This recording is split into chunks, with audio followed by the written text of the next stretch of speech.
Today's guest is Georgy Marrero, the founder of Equis Capital, where he operates at the intersection of AI and commercial real estate. Through Equis, Georgy has led over 20 acquisitions in over 750 units across multifamily, senior housing, industrial, and land. But what makes him truly unique is how he brings production grade AI through his fractional CTO studio, NoomShot, to real estate organizations that have historically been underserved by AI talent. Before becoming an investor and founder, Georgie was an engineering leader at Meta's GenAI Labs and Amazon Alexa. And he even holds a US patent in real time computer vision. Georgie, welcome to the podcast. Thank you so much, Leo. I'm very happy to be here. Definitely. Would you please start by just telling the audience a little bit about yourself? Absolutely. Well, you did a great job introducing me, but as you mentioned, I operate in the intersection of commercial real estate and AI. My background is a lot of AI, about 10 years, a little bit in academia, a little bit in industry. The last corporate job that I had was at Meta, and I was working on all these computer vision and Gen AI type products. About 10 products launched to the mass, billions of uses per month. And now I'm doing something that's a little bit more boring, but still exciting, which is commercial real estate. But we're bringing all of that awesomeness that AI is showing us that it's capable to do into the boring realm of commercial real estate. Interesting. So how do you go from the most exciting industry to the most boring industry? Yeah, that's a great question. I don't think there's a lot of middle ground when it comes to when I make decisions. Is always one the polars, right? But no, it does have a story behind it, and I usually tell people when they ask me how do you get into real estate, I take them back to when I was 17 that I read a very popular book. A lot of the listeners probably read it as well. Rich Dad Poor Dad. Yes. And, it introduced real estate to me. But most importantly, I would say it introduced the concept of time versus money. And the idea that while a lot of people trade their time for money, you could also do the opposite and trade money for time. And it put both currencies in a balance for me. And I discovered at that young age that time was way more valuable than money. Real estate in my head became sort of a vehicle to do this transformation and do this swap in a more effective way.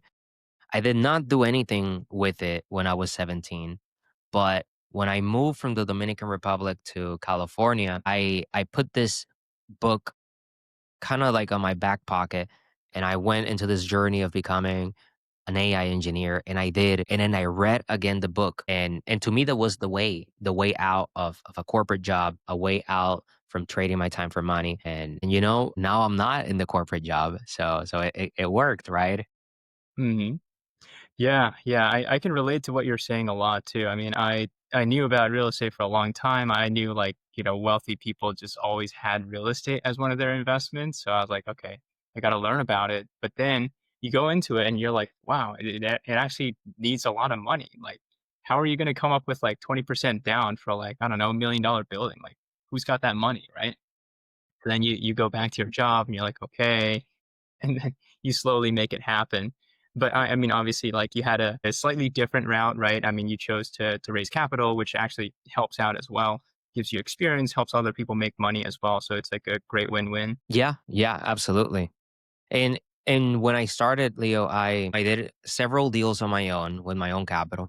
Granted, some of them were small, but it built the infrastructure and the knowledge that I needed to then go into bigger deals and also access capital. But nowadays, we do a lot of creative structures. Equis Capital still does acquisition on its own using creative structures. And but it also finds a lot of great deals that it kind of feels, I say, it feels illegal not to share. And when you have a really good deal and you have a network of people that have been following you and understanding the type of deals and the type of returns that you're receiving, then sometimes you don't even need to sell them, you know? People just recognize that a good deal is truly hard to find, and if you're giving them a spot in that deal, you know, they wanna join you. Definitely. Yeah, I think access is always the big question mark for people, especially like I mean, yes, if you're a full-time investor and that's all you do, sure, but like regular people, going on their day-to-day lives, like they don't have time to find a deal, like they don't know how to analyze it, make sure it's good. They don't know how to do due diligence and avoid a lot of the big potholes, into a business plan and actually run it too.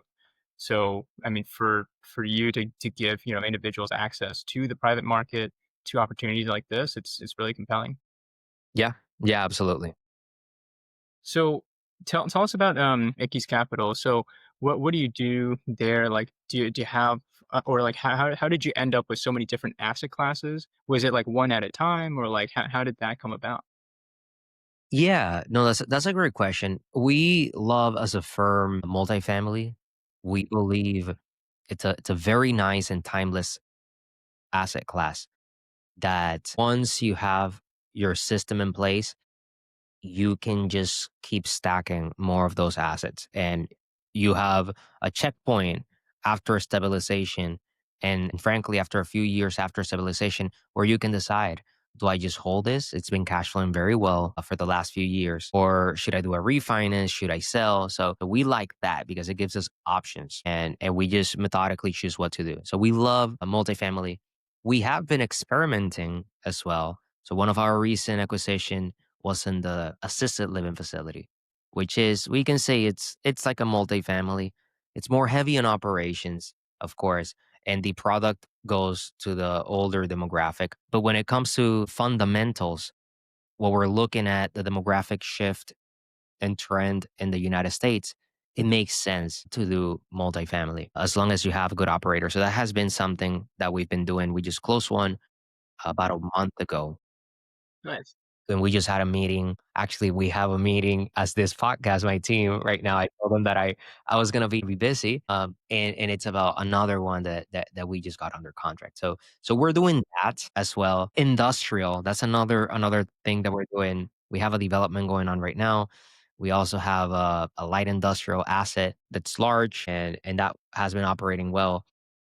There are certain things that we like about industrial. The fact that the tenants are richer than you. They Yeah. can afford right? They Yep. can afford that lease and you don't have to do much with it. And then development. Development I think has a very special spot in my heart. We've done several deals in the Dominican Republic and interestingly enough, the multifamily asset class does not exist in the Dominican Republic. And what I mean with that, you can see apartments, but they get divided. The titles get divided into the different pieces and it's usually something that you build to sell, not really to hold. If you want to hold, you're probably holding the HOA or the rights for the property management, which is a business plan that we do. But other than that, the building itself, we're selling pre-construction, for instance. That's something else that it's fun. I'll say this, Leo. It's fun. We like to do fun, safe things, with strong fundamentals, and that's what we do. Nice, nice. That's very interesting that there's no multifamily out there. And, it's always interesting how you could take your skills and your perspectives in one world, right? Like the US, and like bring it to another place. And like, you see a lot of like business people, entrepreneurs, they sort of take advantage of that discrepancy. It's like the people that brought, I don't know, like matcha from Japan to here, right? Like you could bring the concept of multifamily from here to DR, right? Yeah, that is absolutely what we're doing. There is mission to it. I grew up in the Dominican Republic until I was 18, and as I mentioned, I'm currently here in the Dominican Republic, Guys. and there is an arbitrage on knowledge and sophistication when you move some ideas, capital, team from one place or another. And frankly, we're sort of exploiting that, and that is Hmm. our edge, our alpha. Hmm. But at the same time, we're bringing very innovative projects that do help the community. So me being partly American Dominican, it fills my heart that I'm able to do bigger projects in a more sophisticated way here. Mm, yeah. See, this is exactly why diversity matters. Because, like, I remember, like, back, back in college, you hear these companies, they're like, "Oh, we care about diversity and stuff." And, like, whenever I would be in interviews, I'm like, "Oh, yeah, I have diverse perspectives. I grew up in Asia and stuff." But, like, it didn't click until, like, now you see it applied. You're like, hmm, that is powerful. I could bring a new product there. I have my expertise from here, and I could bring it there. Pretty cool. So, as far as like your company goes, like do you guys do like the operations piece, or like what sort of puzzle piece are you guys bringing to the table? Yeah, no, that's a great question. Our core team has their hands in everything when it comes to the asset. We don't believe in just allocating capital. For instance, if we allocate capital, especially if it's a substantial amount, we need to also have a say on the asset management table. We need to be involved in that. Naturally, when you start putting the word out there, you start doing social media automations and all these things, then deals start finding you rather than you trying to look for them. So we do have a healthy amount of deal flow coming to us. We're underwriters, we're techies, nerds, geeks, and we love numbers. So we are doing a lot with the Excel spreadsheet, with the AI as well, analyzing sensitivity analysis and different exit strategies. And so we touch all of those, do due diligence. We just walked another asset. We have a multifamily right now that a property manager of ours who are there, shout out to them in Texas. Yeah, They're killing it in our other asset. But nice. they found us just another property that we just got under contract, and we just walked it. Just last week we just walked it. So we get involved in that too. We gotta walk it, we gotta pictures, we gotta see how things are looking and the asset management, the capital allocation. So we do it all, but we partner as well with outside firms. It's always good to cross share some of expertise. Yeah. I want to dig more into, AI and stuff. I didn't forget about that. But just like as far as your guys' team goes, like how do you manage to like basically do like every part of the value chain, right? I mean, you're like sourcing the deals, you're analyzing it, you're operating it, and then I assume you're also bringing in the capital as well. So like how do you pick what battles to fight? How do you make sure like, if you're working with outside peoples, how do you make sure that the quality control is still there? Yeah. Yeah. It comes down to systems and processes and our policies. What are the things that we would allow and what are the things that we wouldn't allow? And we draw the line on the sand very starkly. For instance, us being part of the asset management is a non-negotiable in the team, especially if we're gonna bring a capital. And it it took a lot to get to this point where we have reliable leaders in the organization that can take one thing. I'll say this, Leo, like I'm not a jack of all trades that can do it all, but within the organization, we have the specialists that have proven track record and the mutual trust between all of us, and they get assigned to that particular role. And as an organization, we already have our SOPs and our systems, so we know what to expect and what to demand from each other. So it's really the readiness of the organization itself. We have great leaders inside. Hmm. And who would you say is like the most pivotal role in this organization, or like the best hire? That's a great question. It's so hard, because when you are operating, syndicating, investing, developing, it's a whole nother beast. I'll put that Oh, yeah. to the side if we want. Yeah, Yeah. if we want to dive into that one. But you have the acquisitions engine, you have, call it the financing or capital engine, and then you also have your operations. And I usually say that underwriting is a layer that has to be shared among all of them. Just because you found the deal doesn't mean you're the only underwriter. The person that's going to or the team that's going to do the financing, they need to be strong underwriting and present the underwrite for the purpose that they are using it. And then the operator also has to be a strong underwriter and understand what are the KPIs that they're moving. Are they moving actually the underwriting to meet projection? But then you take one of this, if this is a three-legged stool, you take one of them out and then it breaks.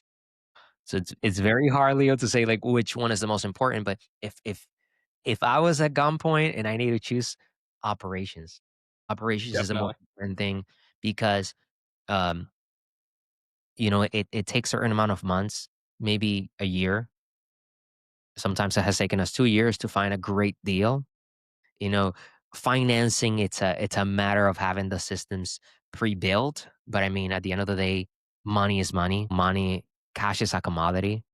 Cash wants to move into good deals. Otherwise, it's just losing its purchasing power. But then operations is a daily effort, especially pre-stabilization. And then maybe it becomes a weekly effort. And it never becomes at another cadence that's longer than a monthly effort. And then it's a 5-year plus commitment. So that's why I would choose that one. 100%. I agree with you. You can't, if you have a good deal and a bad operator, it's still a bad deal, right? Versus like the other way around. Like you can operate yourself out of a bad deal. Like if you're just like running your cost control really tight and like you manage leasing all that stuff. Yep. Absolutely, I agree. So as far as like when it comes to AI and like how you're using your sort of like tech background, so where do you guys see like the most utility? Because I know, I mean, just in my experimentations with AI, it's like doesn't do the best with Excel underwriting, that kind of stuff. Maybe you have to put it in some sort of like standardized format or something, right? Yeah, that's a good observation. So we use AI in the acquisitions. We use it in the financing as well, and we use it in the operations. Although I'll be frank, we could be using it even more in the operations. So AI is great at, even before finding a deal or when you found a deal, understanding market fundamentals and understanding, like we said, the operations is probably the most important thing. Then the second most important thing, in my opinion, is the market, whether the market is good, because the market force is something you cannot influence. It's something that's given. And then likely the asset. That will be the third. And when it comes to market, AI does fantastic research. We have built some tools internally to understand. We have a 21-point check on a sub market that goes everywhere from supply, demand, growth, and it basically spits out the strength of the market, the confidence, and what you should be using in your underwriting when it comes to growth assumptions, which is very important not to mess up. Um, and when it comes to underwriting, we have also built some tools. We just launched a beta. I did a speaking engagement not too long ago, and I launched it to a group of operators. It's still beta. It's still beta. We're still working on it, but Hmm. it's an AI underwriting tool. Well, I mean, I've had like a rudimentary version of it, but it was just a bunch of little tools. But now we have put them together into one single tool. I think it's just going to be free. Launch is coming up soon. I can probably share with you, Leo. Yeah, yeah. Sounds great. Would love to dig into it. Yeah, I think it's just like conceptually, like underwriting is so simple, right? I mean, you just take some inputs, you sort of like, digest it and then you spit out some outputs. But like for whatever reason, like, the chat GPT, the quads of the world, like they can't really crack it just yet. I think there's some strides being made like recently, but still overall, like there's a lot of intricacies. Like how do you match the cells to, where it's going, right?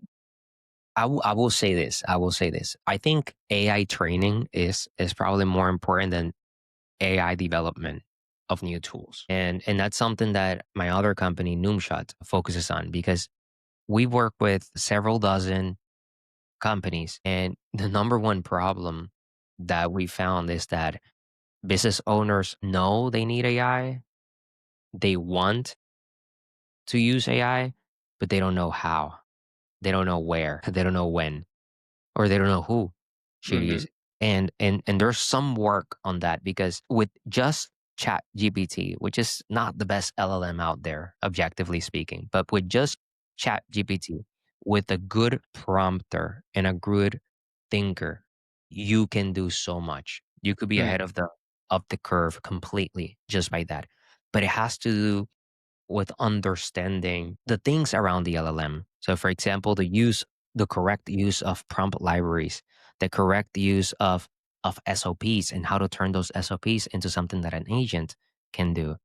Hmm. and then the correct use of automations. Because one of my pet peeves, Leo, is that people automate too early, but they also automate too late. And I know it's contradictory, but the thing is, I say some things should not be automated; they should be eliminated, and Hmm. some things should not be delegated; they should be automated. And it's an art to discover what are the things to apply automation. So I'll leave it at that. But once you figure that out, you can squeeze a lot more utility from these AI tools. Hmm. So how do you, I mean, do you have like a framework of like what needs to be automated versus delegated, and like, I don't know, what's like an example of something people should really automate versus delegate? Yeah, we do have a framework, and what we do at NoomShot, with full disclosure, is essentially in a customized way apply that framework to a particular business, whether it is a real estate developer, whether it is an architect, whether it is an investor, or we also work with other businesses like dental offices and home services and stuff like that. This is something that's agnostic to the business, but essentially documentation. There's 4 steps, I would say. This is the order in which you should do it. But step number one is documenting everything. And what I'm talking about is almost all businesses have 100+ steps of things that occur between the moment that a client, a lead, a deal, an artifact comes in, all the way into money is extracted once, twice, third, values provided. And then you don't want to end there. You want to end to the point where that becomes into a recurring customer if you have a normal business, or if it was a connection. There's more referrals, there's testimonials, there's podcast episodes, like whatever helps you with your marketing efforts, mapping all those out, and then zooming, like taking a few steps back, zooming out and understanding, well, I just put 100 steps in here. Which one should really stay? And that's a hard thing because you have this step and you believe you need it, and you believe you need to copy that file over from Google Drive to Dropbox and then have another backup and then share it on a Slack channel. And it's like, but do you really? Right? Like, what was the reason that you have to do it? And then starting eliminating some of those steps and simplifying your workflow is the next step. And once you do that, then going back to documentation and saying, okay, is a reason I'm stressed because these employees are leaving me because they're not good enough, or is it I haven't trained them? I haven't ever showed them how they should be doing these things. And that's another one. The documentation piece also is referring back to guides, tutorials, Loom videos, and all of these. And once you have these training, which is hard work, then it's about, now I have a deep understanding of my business. I understand what are the steps that actually move ROI metrics, and deciding what are the things that are so repeatable in menial tasks, really, that I should just give to technology, automations, and AI. And those should not even be delegated to someone because it could be below some people. So those are the candidates for automation. And then if you're delegating, you might as well delegate the oversight of the AI. And that requires training the person on AI. That's a typical framework that we see over and over applied into businesses, irrespective of Yeah. it in real estate or not. Yeah. I think the oversight is super important because, like, AI, it's just like, it's good, but you really need to like QC it, right? You need to make sure that it's like putting out good content. I think especially in terms of like, if you're trying to do like either agents or like automations, right? Sometimes like the steps just don't like capture perfectly, and then that's when like people could tell that you use AI. But like you said, if you have someone just QC it, make sure it looks good before it goes out, then that eliminates a lot of it. So Hmm. it's pretty. Yep. Hmm. So I take it that you do a lot of or you take a lot of what you do at NoomShot, like your AI stuff, and sort of apply it to the real estate side, right? I Yep. mean, in terms of what you said, like operations, like yeah, I think there's so many repetitive tasks in there that can be delegated. Like for us, answering the same questions, like, inbound lead is like, oh, how much is rent? Do you have something available? Things like that, right? You could probably just like have a little phone agent with like a knowledge bank, just like, guide them through. Yep.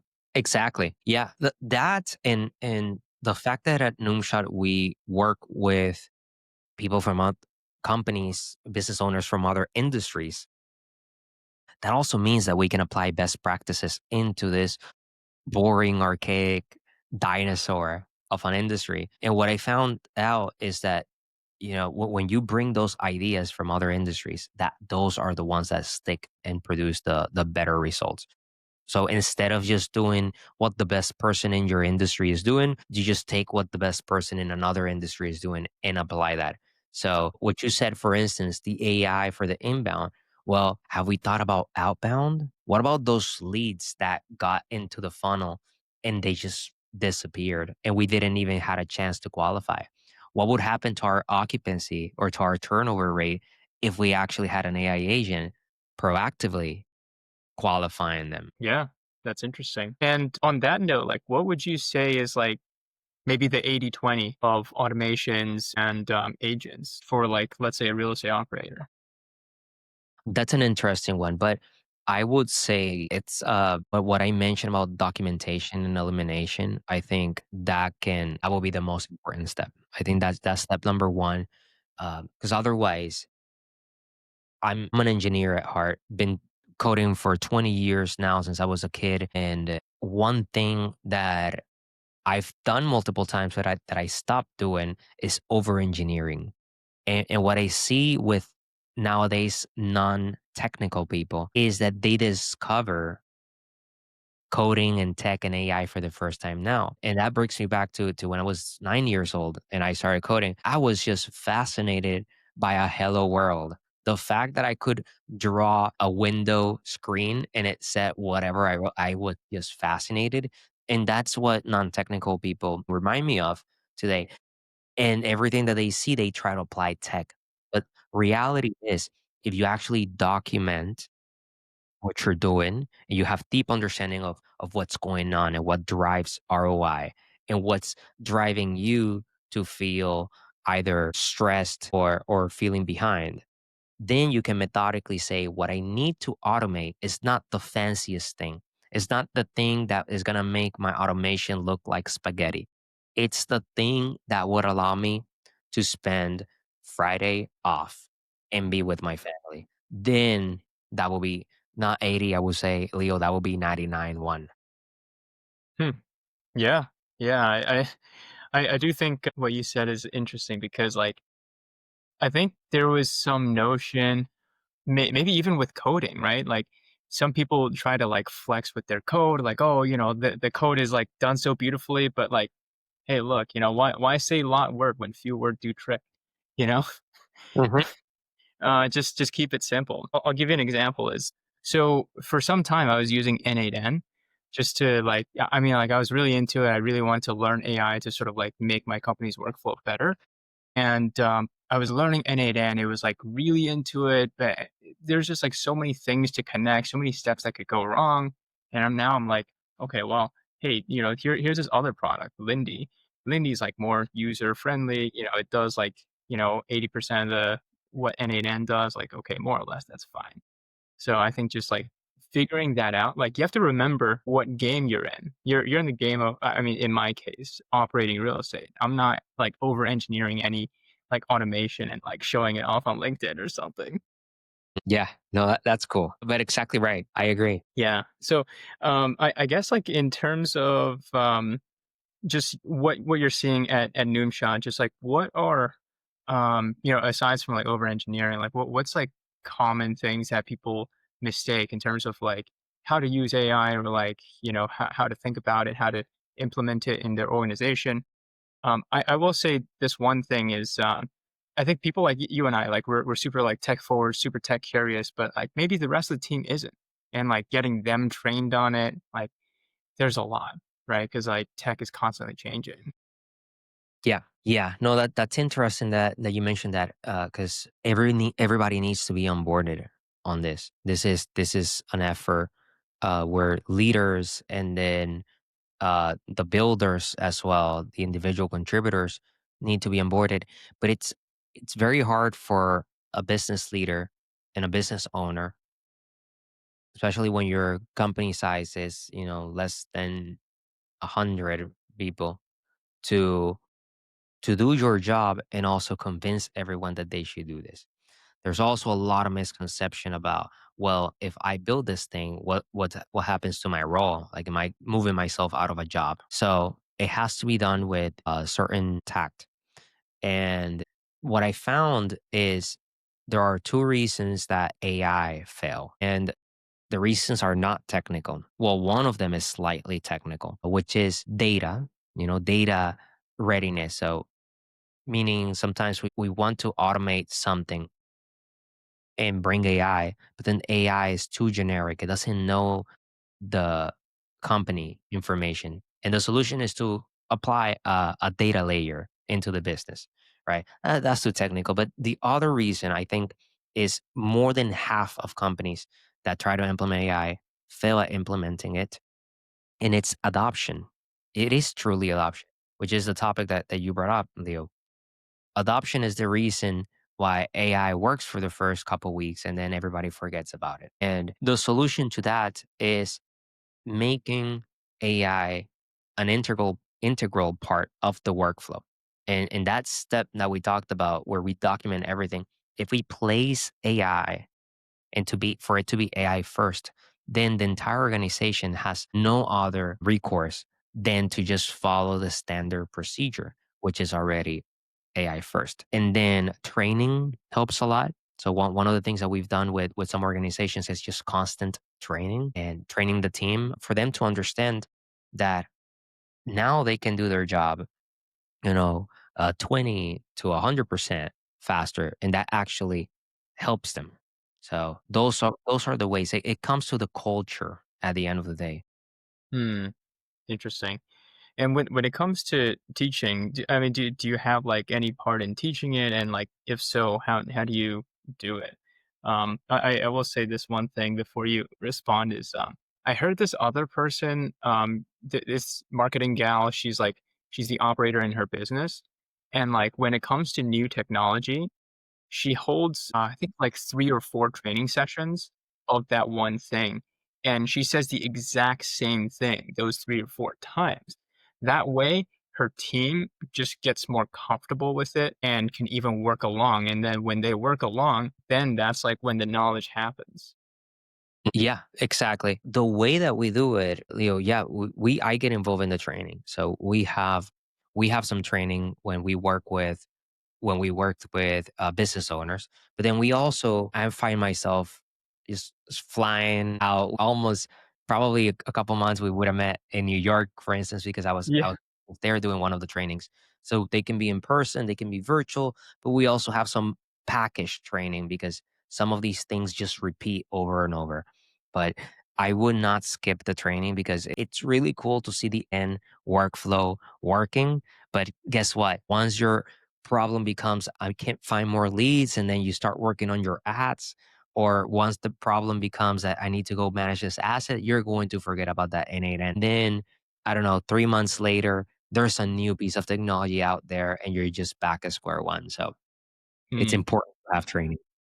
Yeah, yeah. Nowadays, like things just move so quickly. I feel like all the little sasses are getting gobbled up by ChatGPT, right? It's just like someone will work very hard, develop this little one thing, and then like boom, ChatGPT just integrates it. You're like, yeah, well, it's crazy.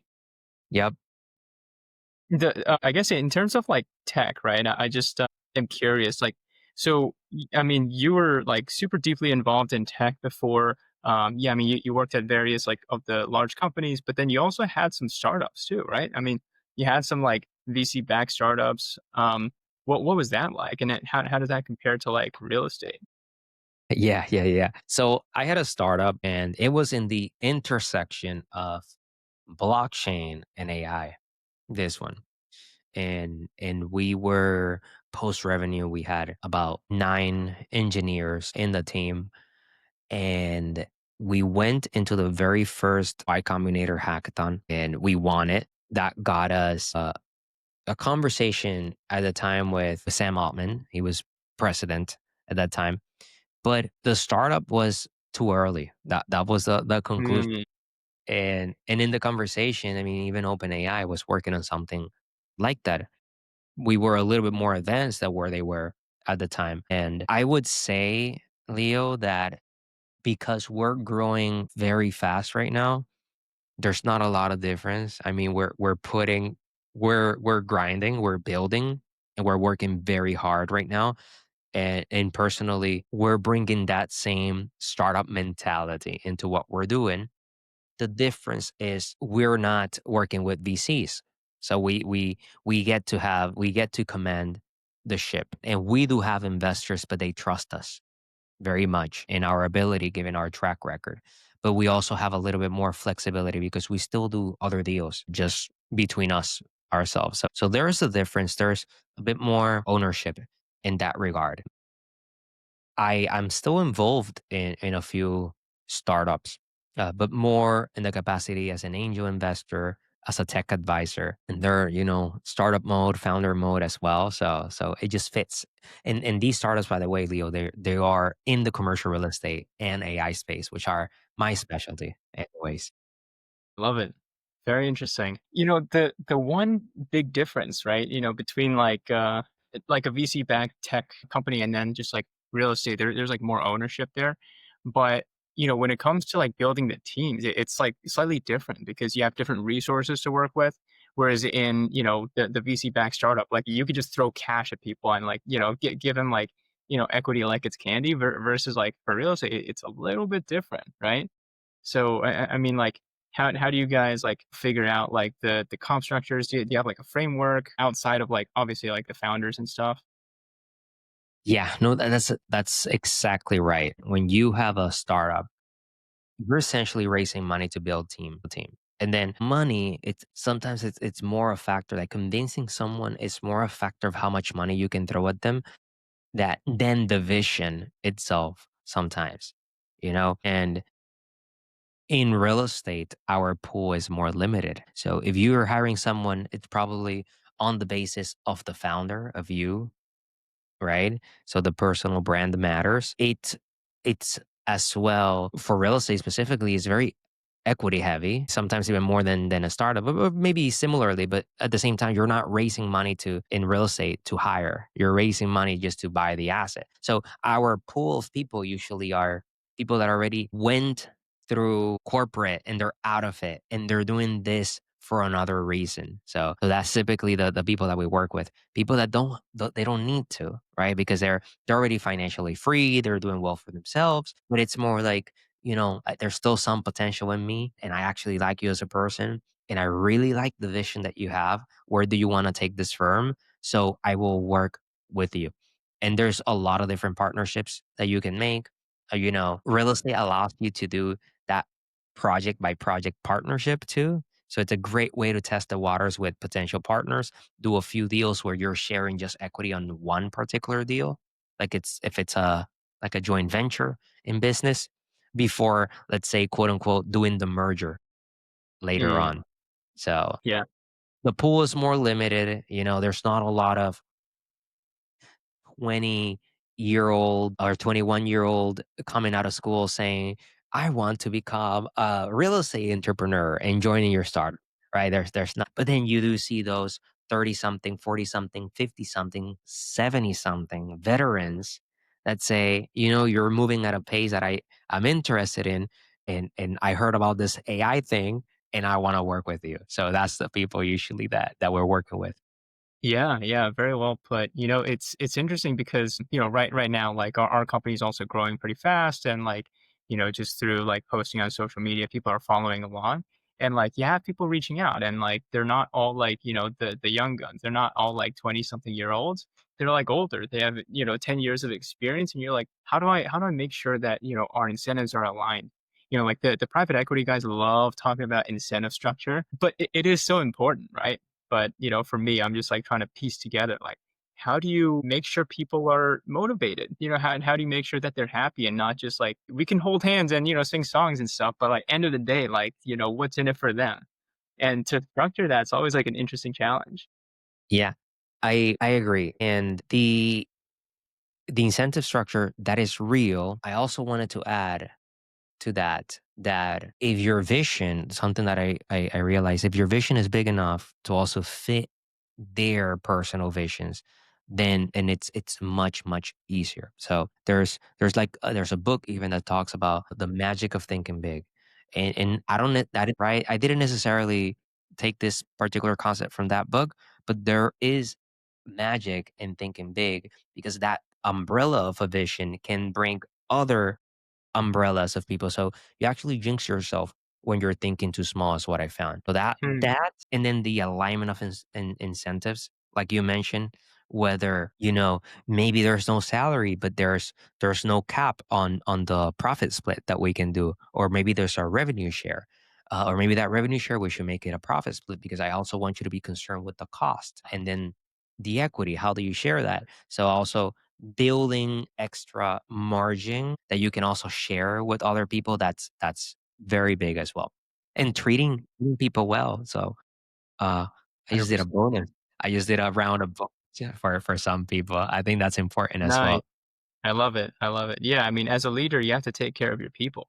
I mean, they're going to battle for you, right? So I think it's great. I know just to round out the conversation, man, like this is such an interesting conversation, Georgie. Like I appreciate you sharing all your insight and everything. But the last couple questions is if you can tell yourself or give yourself 10 years ago one piece of advice, what would it be? I would tell myself that anything really is possible.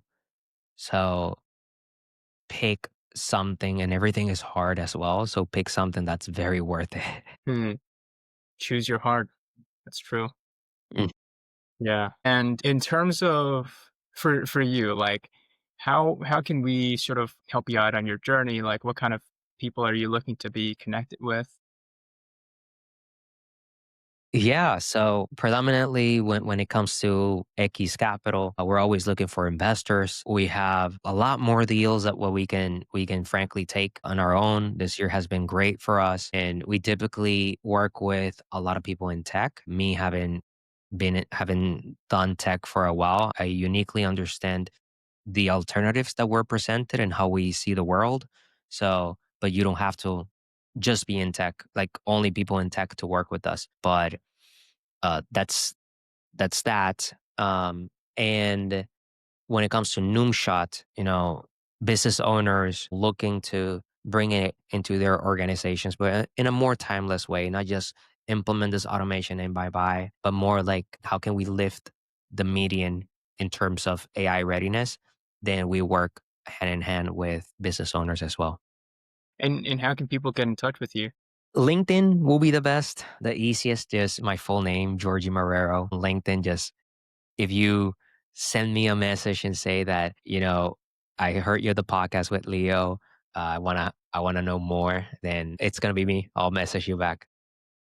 Sounds great. Sounds great. Well, thank you for coming on, Georgie. This has been a great conversation. Thank you for having me, Leo. I really enjoyed it as well.